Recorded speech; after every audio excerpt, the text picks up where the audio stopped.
C'est parti.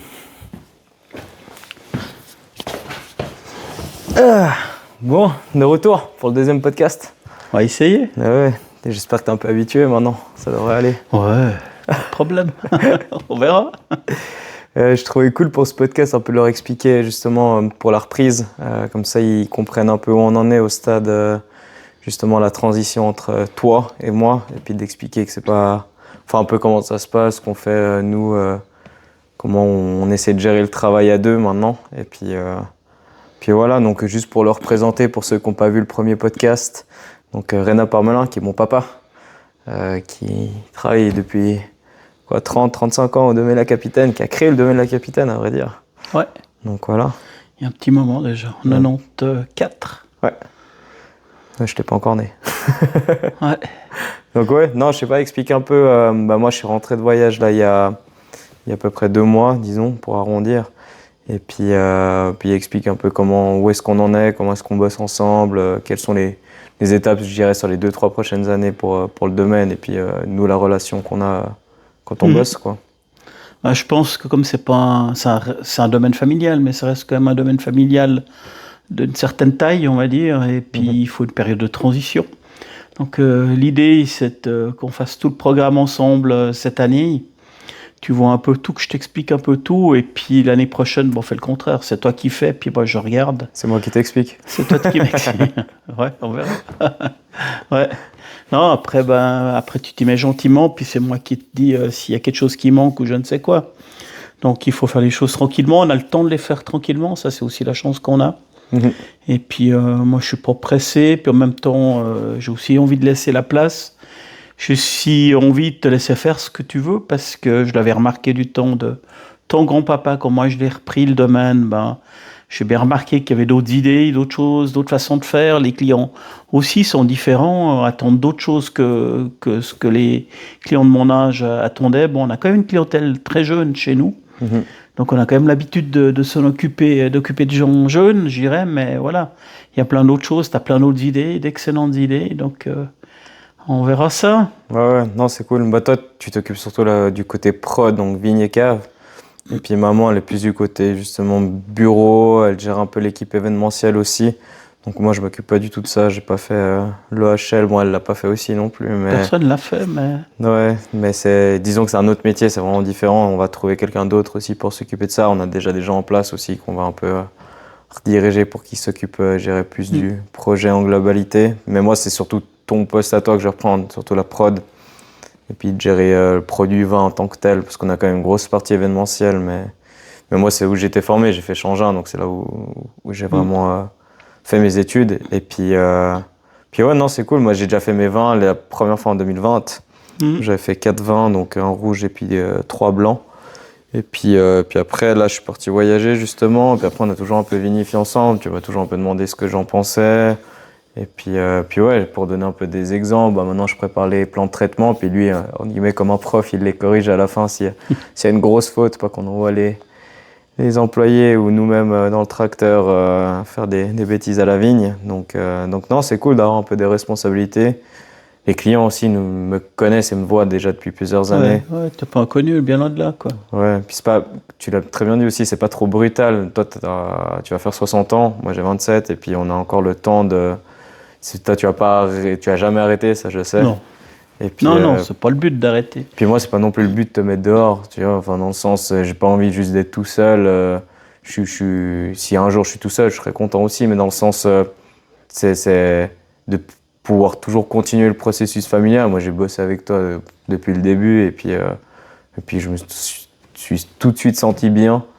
Et puis, non, c'est cool. On a la chance de s'entendre bien à la maison. C'est aussi ce que veulent les clients, en parenthèse, ou apprécient les clients. Ouais. C'est de vraiment être un domaine familial. Moi, je suis la 8e génération, toi la 9e. Ouais. Donc, c'est quand même quelques générations. Il y a une histoire là derrière. Et puis, qu'il y ait quelqu'un qui vienne reprendre le domaine, déjà pour nous, c'est une grande chance. Parce que j'ai beaucoup de collègues qui n'ont personne qui vient reprendre le domaine. Donc, ça, c'est aussi problématique, je dirais. Même très problématique. Après, c'est sympa ce côté famille, d'un suivi et tout. C'est apprécié par les clients, c'est apprécié bien sûr par nous. Hein. Donc, ouais, moi j'avais aussi avec mes parents, avec mon frère. mes cousins, tout le monde est dans le vin, donc c'est aussi assez rigolo de voir ces changements de génération. D'ailleurs, moi, maintenant, quand j'arrive à des assemblées ou à des réunions de vignerons, ben, j'en connais de moins en moins parce qu'il y en a de plus en plus qui prennent la retraite. De plus en plus, c'est la nouvelle génération des jeunes de 25, 30 ans qui sont là. Et puis, c'est vrai que je commence à amener gentiment le dinosaure. Ça, c'est rigolo. Tu le vois pas arriver. Très longtemps, j'étais un des tout jeunes. Puis tout d'un coup, tu te retrouves dans les plus vieux. C'est assez rigolo, quoi. Ouais, ouais, il y a plein de jeunes qui reprennent, mais en même temps, le métier devient difficile, comme tu dis. Surtout en ce moment, le vin est pas toujours simple à vendre. Il y a beaucoup de vignes aussi qui veulent se vendre. Et puis moi, je trouve cool d'avoir quelqu'un qui reprend. Tu m'as non plus jamais forcé avec maman de revenir puis de faire absolument ce métier-là. C'est aussi, je pense, pour ça que j'aime ce que je fais au jour le jour, parce que j'ai pas jamais été forcé. J'ai toujours donné un coup de main. Et puis après, au fur et à mesure, je me suis dit, bon, bah, je pars là-dedans parce que j'aime bien ce que je fais, j'aime bien vous accompagner. Puis après, c'est avoir des responsabilités. Moi, c'est cool aussi de faire mes projets. J'ai pu faire mes étiquettes. J'ai gardé quand même la bouteille bleue. Ça, c'est un peu notre marque de fabrique. Et puis, T'as intérêt? j'ai intérêt, sinon je me fais déshériter. Ah ouais, ça, on n'en discute même pas, là. Ouais. Non, mais c'est cool. C'est cool. J'ai pu faire mes vins. Typiquement, je prends l'exemple du Chasselas barrique. Traditionnellement, Chasselas, c'est vraiment le cépage de la région. C'est des vins qui sont un peu, je dirais, pas très flatteurs pour les gens qui rentrent dans le monde du vin. C'est des vins qui sont pas très structurés. Ouais, c'est un hyper peu léger, un peu aromatiques. trop léger. Ouais, pour Puis les du jeux. coup, moi, j'ai pu faire justement Chasselas barrique qui est un peu plus flatteur. Justement, il y a un peu de bois, très équilibré aussi, qui est vraiment cool. Et puis c'était plus dans le sens, tous ceux qui aiment pas le Chasselas, c'était de faire un vin pour eux où ils puissent apprécier le Chasselas. Je vois mes potes, ils aiment bien les sauvignons, les Gewürz, ces trucs où il y a un peu d'arôme. Et puis là, de changer un peu, d'avoir. Alors, on a toujours les anciens, parce que moi, je suis pas là pour tout changer, tout ce que tu as construit. On a la chance d'avoir un domaine qui fonctionne bien. Donc, moi, je suis pas à dire j'ai la science infuse, c'est mes idées qui sont les meilleures. Mais c'est plus de dire on va essayer d'augmenter la qualité de ce qu'on fait, d'améliorer, de faciliter aussi le travail. Et puis de rajouter des petits trucs qui manquent. Typiquement, maintenant, on a 3 Chasselas, un classique, un en amphore, puis un barrique. Puis en guillemets, un Chasselas pour tout le monde, quoi. Donc, Mais c'est assez rigolo parce qu'il n'y a pas que les jeunes. Tu parles des jeunes du Chasselas barrique. Hier, on avait la dégustation pour nos clients. Il y avait des gens de mon âge qui ont beaucoup, beaucoup apprécié le Chasselas barrique. Donc, on pourrait penser qu'avec les jeunes, ma génération, on a eu les vins américains, australiens, qui étaient super boisés et qu'on a ça en tête, je veux dire, la barrique, trop de chêne, ça tue le cépage, il n'y a plus rien, il n'y a plus que du bois.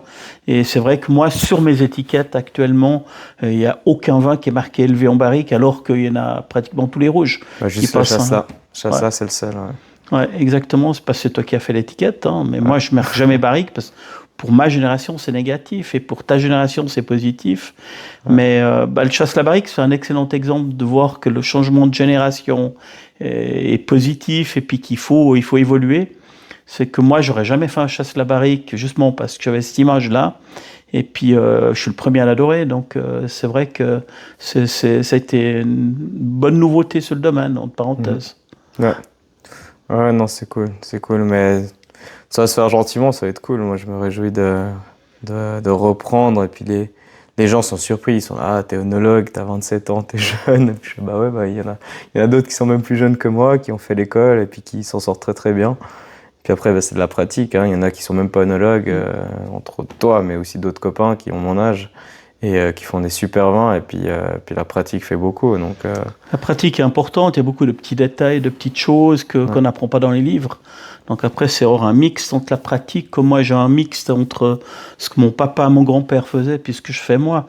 Donc il y a des côtés très modernes, très pointus, très techniques, et puis il y a des côtés qu'on fait depuis 500 ans, pour pas dire plus, et qu'on n'a pas changé. La fermentation, elle se refera toujours avec des levures, et puis ça transformera le sucre en alcool. Donc là, il n'y a pas de miracle à ce niveau-là, quoi. Ouais, non, c'est sûr. Puis peut-être une question un peu plus générale. Comment tu vois un peu le domaine évoluer sur les 5-10 prochaines années? Parce que là, on est un domaine qui fait 25 hectares, on a 23 vins différents. Comment est-ce que tu vois un peu Moi, j'ai un peu mon idée. Moi, c'est surtout, comme je l'ai dit, un peu d'augmenter la qualité. Et puis, pas dans le sens qu'elle est mauvaise maintenant, mais toujours être plus pointu. Et il y a beaucoup de très bons vins partout maintenant, que ce soit en Suisse ou dans les autres pays. Mais c'est surtout de toujours mieux accueillir les gens, de faire des nouveautés, de travailler sur l'étiquette, de toujours être mieux, faire un site internet plus sympa à regarder. Toi, tu le vois comment un peu, moi maintenant que je reprends? Alors je pense, c'est le mix que tu dis, il faut améliorer tout.